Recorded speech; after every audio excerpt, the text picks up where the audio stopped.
ಓಂ ಸಾಯಿರಾಮ್. ಸಮರ್ಥ ಸದ್ಗುರು ಸಾಯಿನಾಥ್ ಮಹಾರಾಜ್ಗೆ ಜೈ. ನಮ್ಮ ಸಾಯಿ ಕುಟುಂಬದ ಎಲ್ಲ ಸಾಯಿ ಭಕ್ತರಿಗೆ ನಮಸ್ಕಾರ. ಸಾಯಿ ಆಶೀರ್ವಾದ ಸದಾ ನಿಮ್ಮ ಮೇಲೆ ಇರಲಿ ಅಂತ ಬಾಬಾಗೆ ಬೇಡ್ಕೊಂತ ಇವತ್ತಿನ ವಿಡಿಯೋ ಶುರು ಮಾಡ್ತಾ ಇದ್ದೀನಿ.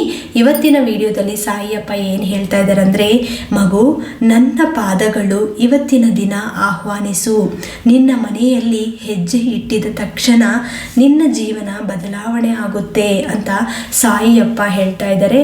ಒಳ್ಳೆಯ ಮಾಹಿತಿ ಇದು. ಇಂಥ ಒಳ್ಳೆಯ ಸಂದೇಶವನ್ನು ಯಾರು ಮಿಸ್ ಮಾಡ್ಕೋಬೇಡಿ. ಯಾಕಂದರೆ ಸಾಯಿ ಅದ್ಭುತವನ್ನು ಎಲ್ಲರ ಮನೆಯಲ್ಲಿ ಕೊಡ್ತಾರೆ. ಯಾಕಂದರೆ ಎಲ್ಲರೂ ಸಾಯಿನ ನಂಬ್ಕೊಂಡಿರ್ತಾರೆ. ಅಂದರೆ ಸಾಯಿ ಭಕ್ತರಿಗೆ ಅದು ಗೊತ್ತು ಯಾವ ಥರ ಪವಾಡಗಳು ಸಾಯಿಯಪ್ಪ ತೋರಿಸ್ತಾರೆ ಅವರ ಮನೆಯಲ್ಲಿ. ಅವರ ಜೀವನದಲ್ಲಿ ಎಷ್ಟೊಂದು ಪವಾಡಗಳು ನೋಡಿರ್ತೀರ, ಕೇಳಿರ್ತೀರ, ಓದಿರ್ತೀರ. ಆದರೆ ಸಾಯಿಯಪ್ಪ ಇಂಥ ಪವಾಡ ನಮ್ಮ ಮನೆಯಲ್ಲೂ ಕೊಟ್ಟರು ಇನ್ನೂ ಒಳ್ಳೆಯದು ಅಂತ ನಾವು ಅನ್ಕೊತಾ ಇರ್ತೀವಿ. ಆದರೆ ಅದಕ್ಕೆ ಒಂದು ಪರೀಕ್ಷೆ, ಅಂದರೆ ಸಾಯಿಯಪ್ಪ ಕೊಡ್ತಿರೋವಂಥ ಪರೀಕ್ಷೆ ಹೆಂಗೆ ಅಂದರೆ, ನಾವು ಯಾವ ಥರ ಅವ್ರ ಬಗ್ಗೆ ಯೋಚಿಸ್ತೀವಿ. ನಾವು ಬರೀ ಕಷ್ಟಗಳು ಮಾತ್ರ ಹೇಳ್ಕೊತ ಸಂತೋಷ ಕಾಲದಲ್ಲಿ ನಾವು ಸಾಯಿಯಪ್ಪನ ಮರೆದು ಹೋದರೆ ಆವಾಗ ಸಾಯಿಯಪ್ಪ ನಮಗೆ ಕಷ್ಟಗಳು ಜಾಸ್ತಿ ಮಾಡಲ್ಲ. ಯಾಕಂದರೆ ಯಾವ ಮಕ್ಕಳು ಕೂಡ ತಂದೆ ತಾಯಿನ ಮರೆಯಲ್ಲ. ಅದೇ ಥರ ನಾವು ಕೂಡ ಯಾವುದೇ ಸಿಚುವೇಶನ್ ನಮ್ಮ ಜೀವನದಲ್ಲಿ ಬಂದರೂ ಕೂಡ ನಾವು ಆ ದೇವ್ರನ್ನ ಮರಿಬಾರ್ದು.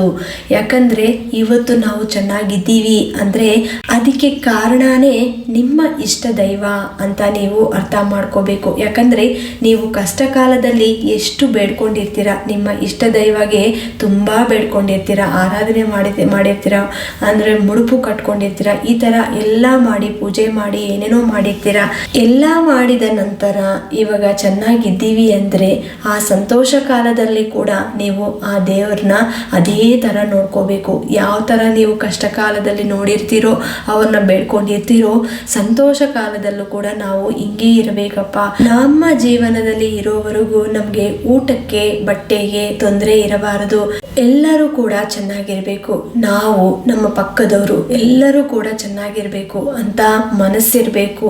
ಆವಾಗ ಸಾಯಿಯಪ್ಪ ನಮ್ಮನ್ನ ಮರೆಯಲ್ಲ. ಯಾಕಂದ್ರೆ ಇಂಥ ಒಳ್ಳೆಯ ಭಕ್ತಿ ಇರೋರಿಗೆ ಯಾವತ್ತು ಒಳ್ಳೇದು ಮಾಡಬೇಕು, ಎಲ್ಲರಿಗೂ ಕೂಡ ಒಳ್ಳೇದಾಗಬೇಕು ಅಂತ ಮನಸ್ಸಿರೋರಿಗೆ ಮಾತ್ರ ಯಾವತ್ತು ಸಾಯಿಯಪ್ಪ ತೊಂದರೆ ಕೊಡಲ್ಲ.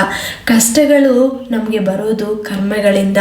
ನಾವು ಏನು ತಪ್ಪು ಮಾಡಿರ್ತೀವೋ ಈ ಜನ್ಮದಲ್ಲಿ ಮಾಡಿಲ್ಲ ಅಂದರೆ ನೀವು ಹಿಂದೆ ಜನ್ಮದಲ್ಲಿ ನೀವು ಮಾಡಿದ್ರು ಕೂಡ ಅದು ಈ ಜನ್ಮದಲ್ಲಿ ನೀವು ಅನುಭವಿಸಲೇಬೇಕು. ಯಾವುದೇ ಜನ್ಮ ಆಗಿರ್ಬೋದು, ಆ ಸಮಯಕ್ಕೆ ನೀವು ಆ ಕಷ್ಟನ ಅನುಭವಿಸುತ್ತಾ ಎದ್ದೀರಾ ಅಂದರೆ ಅದಕ್ಕೆ ಕಾರಣ ಖಂಡಿತ ನಿಮ್ಮ ಕೈಯಲ್ಲಿ ನೀವು ಮಾಡಿರೋ ಅಂಥ ತಪ್ಪಿಂದ ನೀವು ಅದನ್ನು ಅನುಭವಿಸುತ್ತಾ ಇರ್ತೀರ.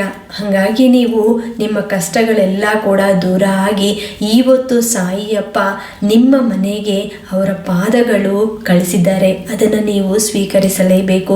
ನಿಮ್ಮ ಮನೆ ಬಾಗಿಲಿಗೆ ಬಂದು ಸಾಯಿಯಪ್ಪ ಬೇಡ್ಕೊಂತಾರೆ. ಇಂಥ ಒಳ್ಳೆಯ ಅವಕಾಶ ಬಂದಿದೆ ಅಂದರೆ ಖಂಡಿತ ಅದು ಸಾಯಿಯಪ್ಪ ಆಶೀರ್ವಾದ ಮೂಲಕ ನಮಗೆ ಸಿಕ್ಕಿದೆ ಅಂತ. ನಿಮ್ಮ ಬಾಗಿಲಿಗೆ ಬಂದು ಯಾರೇ ಆಗಿರ್ಬೋದು ಬೇಡ್ಕೊಂಡ್ರೆ ಖಂಡಿತ ಅವ್ರಿಗೆ ನಿಮ್ಮ ಮನೆಯಲ್ಲಿ ಏನಿದ್ರೆ ಅದು ಕೊಟ್ಟು ಕಳಿಸ್ಬೇಕು. ಅವ್ರನ್ನ ಯಾವತ್ತೂ ಬೈಬಾರ್ದು. ತೃಪ್ತಿಯಾಗಿ ನಿಮ್ಮ ಮನೆಯಲ್ಲಿ ಏನಿರುತ್ತೋ ಅದನ್ನೇ ಕೊಟ್ಟು ಅವ್ರಿಗೆ ಕಳಿಸ್ಬೇಕು. ಆವಾಗ ಸಂತೋಷವಾಗಿ ಸಾಯಿಯಪ್ಪನ ನಿಮ್ಮ ಮನೆಯಿಂದ ಕಳಿಸ್ದಂಗೆ ಆಗತ್ತೆ. ಸಾಯಿಯಪ್ಪನೇ ಸ್ವತಃ ಬಂದು ನಿಮ್ಮ ಮನೆಗೆ ಬಂದು ನಿಮ್ಮ ಕಷ್ಟಗಳೆಲ್ಲ ಸ್ವೀಕರಿಸುತ್ತಾರೆ. ಏನೇ ಕಷ್ಟ ಬಂದಿದ್ರೂ ಕೂಡ ಸಾಯಿಯಪ್ಪ ನಾಮಸ್ಮರಣೆ ಮಾಡ್ಕೊಂತ ಸಾಯಿ ಆಶೀರ್ವಾದ ನೀವು ತಗೊಂಡ್ರೆ ಅದು ಬೇಗ ದೂರ ಆಗತ್ತೆ. ನೀವು ಪೂಜೆ ಮಾಡ್ತೀರಲ್ವಾ, ಪೂಜೆ ಮಾಡೋ ಸಮಯದಲ್ಲಿ ಸಾಯಿಯಪ್ಪ ನಾಮಸ್ಮರಣೆ ಮಾಡ್ತಾ ತುಂಬ ಹೊತ್ತು, ಅಂದರೆ ಒಂದು 5 ನಿಮಿಷದಿಂದ 10 ನಿಮಿಷ ಕೂತ್ಕೊಳ್ಳಿ. ಆವಾಗ ನಿಮಗೆ ಗೊತ್ತಾಗುತ್ತೆ ಎಷ್ಟು ಪಾಸಿಟಿವ್ ವೈಬ್ಸ್ ನಿಮ್ಮ ಸುತ್ತೂ ಇರುತ್ತೆ ಅಂತ. ಯಾವಾಗ ನಮಗೆ ನೆಗೆಟಿವ್ ಎನರ್ಜಿ ಇರುತ್ತೆ ಅಂದರೆ ನೀವು ಯಾವಾಗಲೂ ಕೆಟ್ಟದಾಗಿ ಮಾತಾಡೋದು ಬೇರೆಯವ್ರ ಬಗ್ಗೆ, ಅಥವಾ ಕೆಟ್ಟ ಶಕ್ತಿ ನಿಮ್ಮ ಸುತ್ತೂ ಇರೋವಾಗ ಈ ಥರ ಕೆಟ್ಟ ಆಲೋಚನೆಗಳು ನಿಮಗೆ ಕಾಣಿಸುತ್ತಾ ಇರುತ್ತೆ. ನಮ್ಮ ಮನಸ್ಸು ಆ ಕಡೆನೇ ಹೋಗ್ತಾ ಇರುತ್ತೆ. ಆಗತ್ತೆ. ಹಾಗಾಗಿ ನೀವು ಇದೆಲ್ಲ ದೂರ ಆಗಬೇಕು ಅಂದರೆ ಮೊದಲು ನೀವು ದೈವ ನಾಮಸ್ಮರಣೆ ಮಾಡಬೇಕು. ಆವಾಗ ನಿಮಗೆ ಇದೆಲ್ಲ ದೂರ ಆಗತ್ತೆ.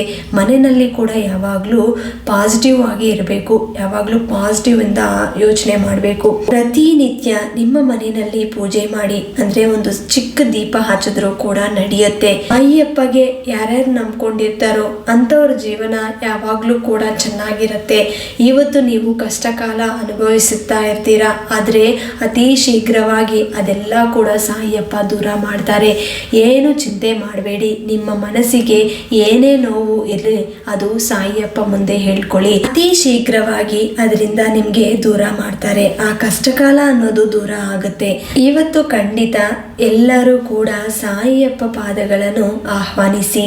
ನಿಮ್ಮ ಮನೆಯಲ್ಲಿ ಇರುವಂತ ಕಷ್ಟಗಳೆಲ್ಲ ಕೂಡ ಇವತ್ತೇ ಸಾಯಿಯಪ್ಪ ಎಲ್ಲ ದೂರ ಮಾಡ್ತಾರೆ. ನಿನ್ನ ಜೀವನನೇ ಬದಲಾವಣೆ ಆಗುತ್ತೆ. ನಿಮ್ಮ ಕಷ್ಟಕಾಲ ಈಗ ಸಂತೋಷ ಕಾಲವಾಗಿ ಬದಲಾವಣೆ ಆಗುತ್ತೆ. ಮತ್ತೆ ಇವತ್ತು ಸಾಯಿಯಪ್ಪ ಹೇಳಿರುವಂಥ ಮಾತು ನಿಮ್ಮೆಲ್ಲರಿಗೂ ಇಷ್ಟವಾಯಿತು ಅಂತ ಅರ್ಥ ಮಾಡ್ಕೊತೀನಿ. ಈ ವಿಡಿಯೋನ ಎಲ್ಲ ಸಾಯಿ ಭಕ್ತರಿಗೆ ಶೇರ್ ಮಾಡಿ, ಲೈಕ್ ಮಾಡಿ. ಹೊಸದಾಗಿ ನಮ್ಮ ಚಾನಲ್ನ ವೀಕ್ಷಿಸುತ್ತಿದ್ದವರು ದಯವಿಟ್ಟು ಸಬ್ಸ್ಕ್ರೈಬ್ ಮಾಡಿಕೊಂಡು ಸಪೋರ್ಟ್ ಮಾಡಿ.